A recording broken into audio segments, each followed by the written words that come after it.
Fossett Show brought to you by Marble City Pharmacy here in Sylacauga. After an off week last week, get back into region play against Childersburg tomorrow night. Coach, good morning. Good morning.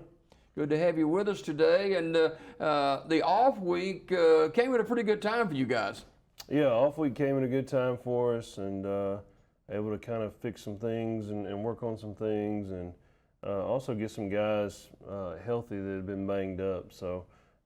Came at a good time, and you know, we've been back playing Childersburg for the past 4 years. This will be the 5th year, but this will be the first time it's been a region game since we started this back. So it definitely means a lot more than it did, and over the last 4 years it meant a lot already. But now it's a region game.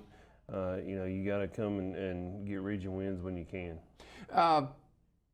Is this game any more special to you than any other game that you coached at Childersburg before?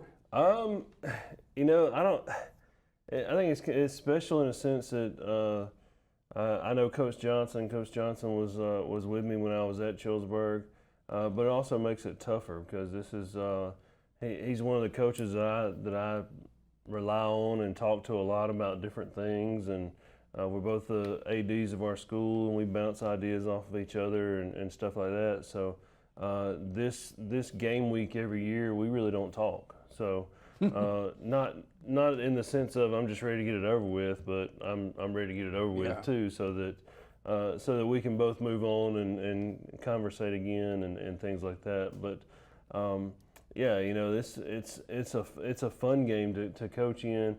Should be a fun game for all our guys to play in, and usually there's a good crowd, and it's kind of a big night.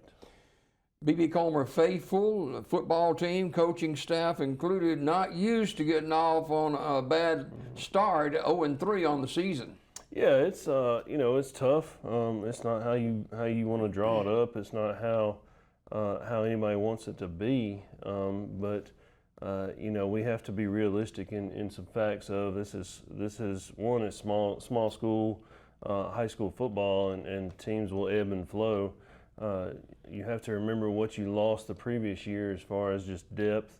You know, our roster if you look at our roster and you look and it says 10 seniors, that's kind of a misleading stat as well, because 3 or 4 of those guys have not played in the past.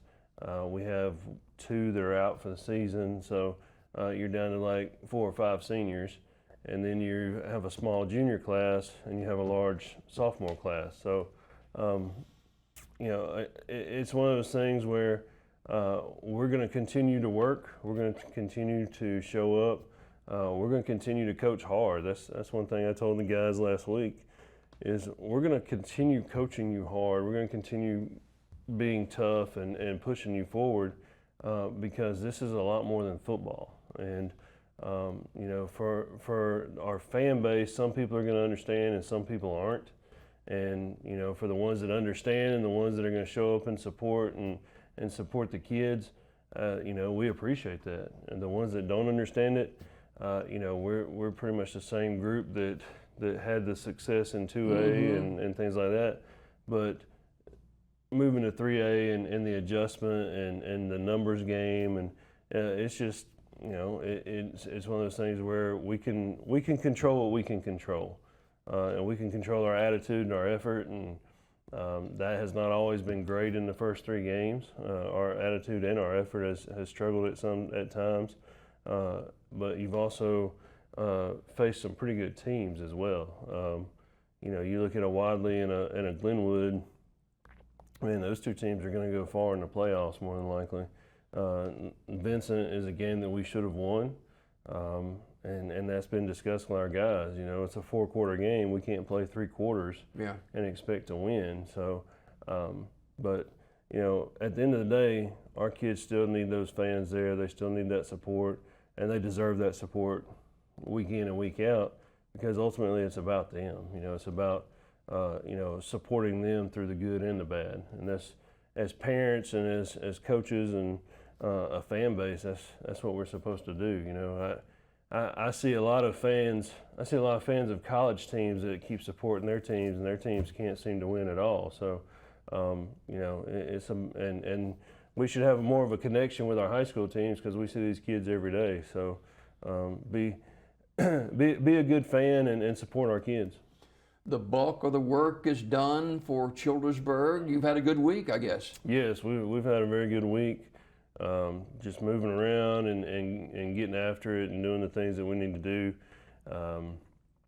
Making a few changes here and there and kind of moving some guys around and seeing what works. And for us, like offensively, our offensive line has not been the same 5 guys every week yet, and it won't be the same 5 guys this week. And that's either based on injury, based on effort, based on a couple of things. So the group that we're going to start on Friday is a pretty solid group.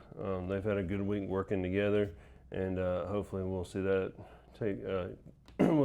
kind of show on Friday night. It's not a quick fix to this, is it, Coach? No, it's not a quick fix. It's not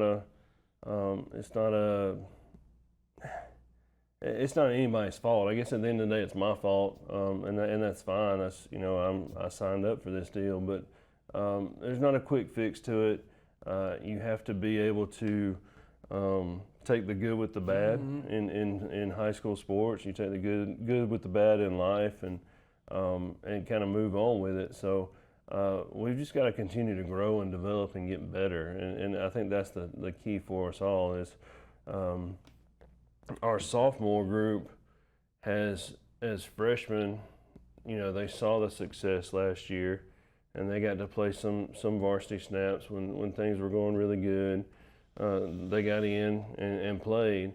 Our senior group, since they've been sophomores, you think their sophomore year was state championship year, junior year was last year, and then now it's this year. So now that they've gone from, hey, we've had all these people in front of us and kind of helping us along the way, to now it's us. So it's tough for them and it's tough for the young group. And the big thing is those two groups meshing together. And this week I've seen them mesh together a lot more just in the past 2 weeks. And I think that will pay off for us. Who are some of the seniors? You don't have a lot of them, but who are the seniors that you're kind of leaning on to get through this tough stretch? Raylon Sims and Richard Weed are 2 of the main ones that have been there through all of it. And had been key contributors as well. Yeah, they've been key contributors, and those 2, as sophomores, those 2 were guys that we relied on with that older group, and I told both of them, like, whether you want to or not, like you're the guys now. Like you're the 2 guys that should be quote unquote running the show, so to speak, as far as making sure guys are lined up, getting guys from station to station, and moving around in practice and things like that. And I said the easiest thing to do is you do everything right first, and they'll see that. So those 2 guys are big as far as from a leadership standpoint. They've got a lot on their shoulders from that standpoint. Daytron Wells is another one that has played well, especially last year. He played really well for us defensively and played the sniffer back for us offensively. But this year he's played 4 different positions. So he's showing that he's versatile and able to play in numerous positions. So. And that's not something that you necessarily want to be. It's right, just how it right. is. Yeah, it's not necessarily something that I would like, but he's able to understand the difference of all the positions that's asked of him, and ultimately Daytron's one of those kids that's got a chance to play at the next level, maybe at a smaller type school. And I explained to him, like, the more versatile you are, the more attractive you are to these schools, because they can play you in multiple spots. They may recruit you as a defensive end, and they may move you to a different spot or whatever the case may be based on needs. because they know that you can do it. So it's one of those things where he has an opportunity to do that, and if he can if he can have film of multiple positions, then it shows, one, he's a team player, and two, that he has multiple talents that he can use. What concerns you about Childersburg? I think just the whole aspect of the rivalry of it. I don't want the game to get too big for our guys. Childersburg does a lot of things really well. They've got some speed on the corners. They've got a couple guys that can go. They throw it out to number 12. He can move. We are familiar with him. He was with us at Comer in middle school and then moved over. So Devin can fly. Quarterback Jacob is getting better every week. He's a young kid, but he's getting better every week, and I know that he's got the legs and the arm that he can hurt you. Defensively, they get after it. They got some guys that move well and get after you. And then, you know, at the end of the day, we've got to win up front. We've got to win the trenches on both sides of the ball, and we have not won the trenches yet in a game. So, you know, that is a focal point for this week. All right, Coach, thanks for being here this morning. Kick 7 o'clock tomorrow night, John Cox Stadium, B.B. Comer and Childersburg, a key region matchup for both schools. And Coach, good luck. We'll see you next week. Yes, sir. Thank you. We got more Coach's Corner coming up in just a little bit. Adam Fossett Show brought to you by Marble City Pharmacy. More Daybreak in a minute.